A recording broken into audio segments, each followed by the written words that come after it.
Thank you for that introduction, Dr. Donaghy. And I think I speak for everybody in the seminar when I just want to say thank you for everything that you've done for us this entire semester.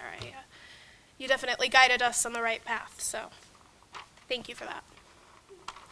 So my collection of poetry, titled Gold Steps, I didn't really know what it was going to be about until I was finished. I kind of just thought I was writing a book of poetry about my life and putting it in chronological order, and then I took a step back and looked at my finished manuscript, and I realized that it's about acceptance and kind of the theme of bad things happening to people and the acceptance of realizing that those things don't have to define who you are and how you live your life. So my first poem, titled We Have a Pill for That, was actually inspired by a conversation that I had with several of my classmates during senior seminar. I found that my classmates actually inspired me a lot in my own writing because we did get to know each other on more of a personal level, and so it was very nice to be able to relate to everybody and then be given the confidence to write about things that I wouldn't normally write about. So here's We Have a Pill for That. We have a pill for that, they said, when I told them that I wanted to die. I'd heard the same thing when I told them that I couldn't breathe when I left my house, and when I told them that I had to repeat phrases 3 times in my head to get rid of the buzzing in the back of my skull. I took their pills, and while they made me content with the aspect of being alive and filled my lungs with air in public places and quieted the buzzing in my skull, they took away my light and they made me feel dull. They took away what made me, me, and now I'm left wondering if these things in my brain, these things that the professionals call illnesses, are the only things that make me who I am.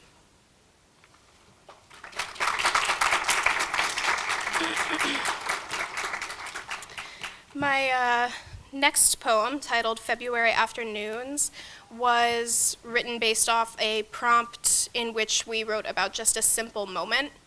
We focused on triggering images and subjects throughout our entire semester, or our entire year rather. It was a 2-semester course. And so yeah, this was one of the prompts, was just to hone in on a single moment and write about it. So, February Afternoons. I see you, hunched over the desk that was once your grandmother's, scribbling furiously in your worn leather journal. You with your faded Levi's. You with the ring you bought from a Halloween store on your pinky. It's raining out and we can hear it through the cardboard roof. We can smell it from the window that's been stuck open for months now. I see you push the glasses you've worn since high school back up your nose and brush your hair from your eyes. You, a beautiful mess. You with passion radiating from your body. You, the most genuine, gentle man I have ever known. From my position on the bed, buried under the quilt that your mother made, I think of how you will soon join me and pull me against your chest. I think of how you will kiss my forehead and how you will tilt my chin towards yours, and I think of how our lips will melt together, and I smile.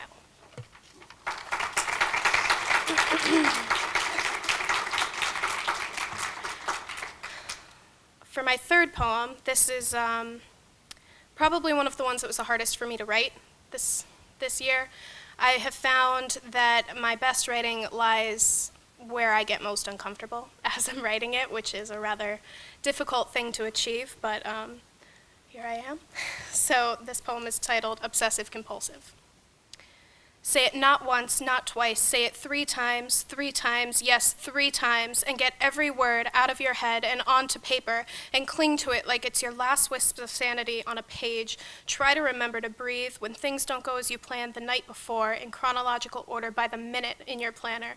And don't forget to color code your drawers when you put your laundry away, or else you'll have to tear the clothes from your drawers and start from scratch, and then do you organize by type or color or preference, and don't forget your lotion when you leave the house, because you know the skin on your palms will feel like sandpaper after you've washed your hands not once, not twice, but 3 times, yes, 3 times.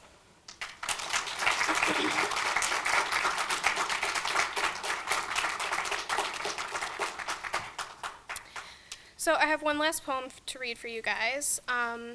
This wasn't one that I had originally included in my manuscript. As I mentioned before, I didn't really know what my entire manuscript was going to be about, so I wrote this one after I had realized what my theme essentially was. It's titled The Sun in Me.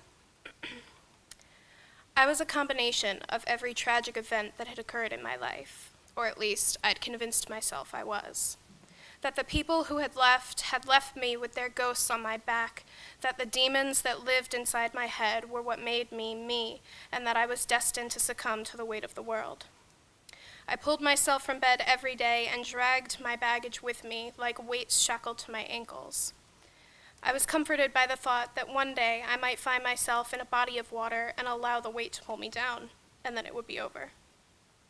But then he came around and helped me carry the weight of this life and told me, "There's sun in you." He helped me understand that while treacherous things happened to me, they do not define me, and he did not make me strong and beautiful and proud, but he helped me see these things in myself. And I am now stronger than I ever thought for overcoming these obstacles because there's sun in me.